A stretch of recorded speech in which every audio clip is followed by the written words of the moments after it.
You can see just on the other side of my car is the 12th Street North. It's on the corner of that. Headed that way is east. That would be Goodlit Road, not far away. That's where the Buick GMC dealership is. I got a good friend of mine that works there. And then even closer at the end of Solana here is where the Cadillac dealership is, DeVoe Cadillac. Okay, it's a pretty busy road because of those two dealerships, just because it's a cut-through road between Goodlit and 41.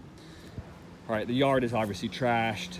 I don't know if it'd be worthwhile to resod this thing or what. Maybe you could zero scape it, put down a bunch of rock and pine straw, something. But this is pretty ratty. You know, you can rock the driveway up to that carport. It does have a carport space, obviously. There's just a lot of yard because it's a double lot. It is fenced all the way through. You know, my concern is a little bit, you can see how higher up this house is built next to you, how much higher up on fill these houses are. So this is kind of a low spot. I don't think any of this would flood in the summertime. You know, I think the house would have been demolished if it is the case, but it is pretty low. You can see even kind of it slopes back towards that corner. So the house is built up a little bit higher. You can see, I can feel kind of the grade of the house go back towards me. So the house is built up a little bit higher. You can see a little bit this way. So the water would kind of shear away from the house, but it is just, it's in a pretty low spot. The things that concern me, one of the things that was good is the windows are newer. I don't know when they were done, but they're not original. So that's really good news, just for energy efficiency. The exterior of the house is in pretty rough shape. It needs to be repainted. That's one thing. You know, there's some wood rot a little bit on the fascia. You know, painted over it, which is good. At least that protects it a little bit. But you're going to get a lot of that when you know, if you do an inspection. You know, you're going to get a decent bit of wood rot, especially on this lower end fascia, and where the carport is, and then around a couple other spots. You know, stuff like that. That's going to be pretty common. Pretty small main living area. Linoleum floors, which actually isn't bad because they're, you know, more or less indestructible, and you can kind of just build right over top of them if you wanted to put down like a laminate or something. There's laminate here in the kitchen. Kitchen's actually probably the nicest part of the house, besides the fact that it's like really enclosed, tight.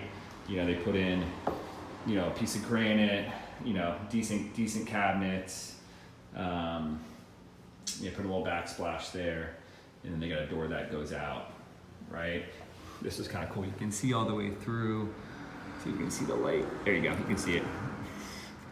That cable goes all the way through to the outside. I'd put some expandable foam in there. You can tell they redid the sills when they redid the windows, so that was good. There's a little coat closet here. Door doesn't even open. Little coat closet. You can tell by the finish on this wall that it's been redone. So I don't know if this house was reshaped at one point. You know, the finishings on these walls, you can see, you know, piece there, this all looks pieced together. So hard to figure out exactly how this house was put together to start with. Main breaker panel, like a little shelf or something here. This bathroom's not too bad. You know, small, obviously single sink. You put in just like a, you know, plug and play vanity from Home Depot for $300 or $400. That's not bad.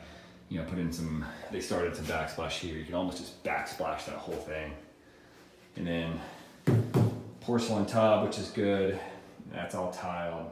You know, I'd maybe finish it all the way to the top, just because, you know, this is going to get moldy and wet up here. Just, that concerns me. Just, you know, you need to finish off that tile. So not terrible. Lots of bugs. So that is, you know, from an inspection point of view, I'd be a little worried about termites potentially, because there is a little bit of it that is wood frame, and I'll get to that. Most of it is concrete. Bedroom number one.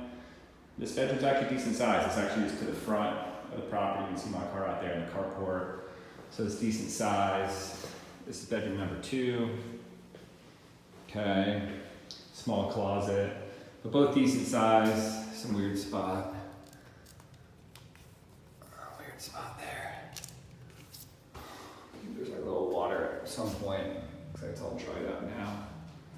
Put some fans in here. This is kind of the back.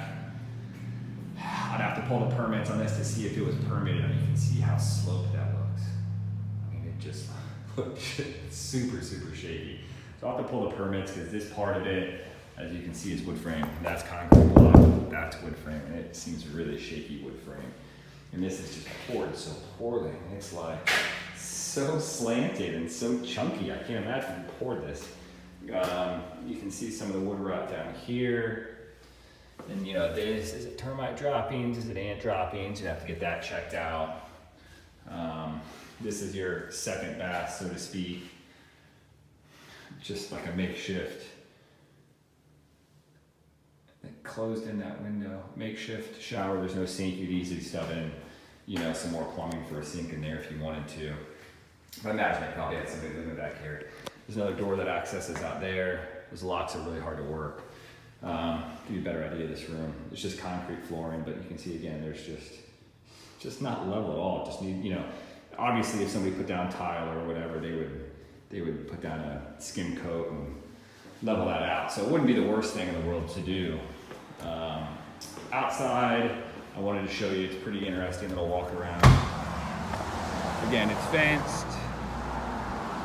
Got the gravel walk up here. Carport plus a little extra space in here, which is nice.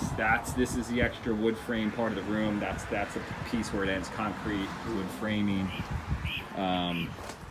You can see where it's all rotted out down to there, which makes me think that when it's really wet, that maybe the water does kind of abut up next to the house and rise up to that level, you know, enough to where it's going to rot that out. Main electric here. See the poles. And then it goes from that wood frame to that concrete block to this being some type of, that's not even metal, man. It's like some type of, I don't even know what to call that. Fiberglass maybe? So it's got another room back here for your washer dryer, which isn't bad because it's separate, keeps the heat away, and then your access door is there. So that's from that other room in the back.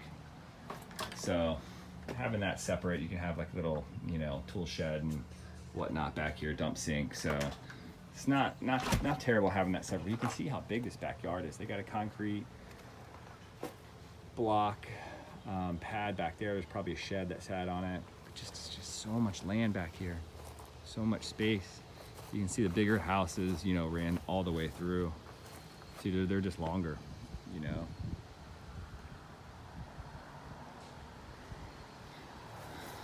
So much potential to yard. Got a big, oversized, and like almost like commercial grade AC. I mean, it's so oversized for this house. I don't get it.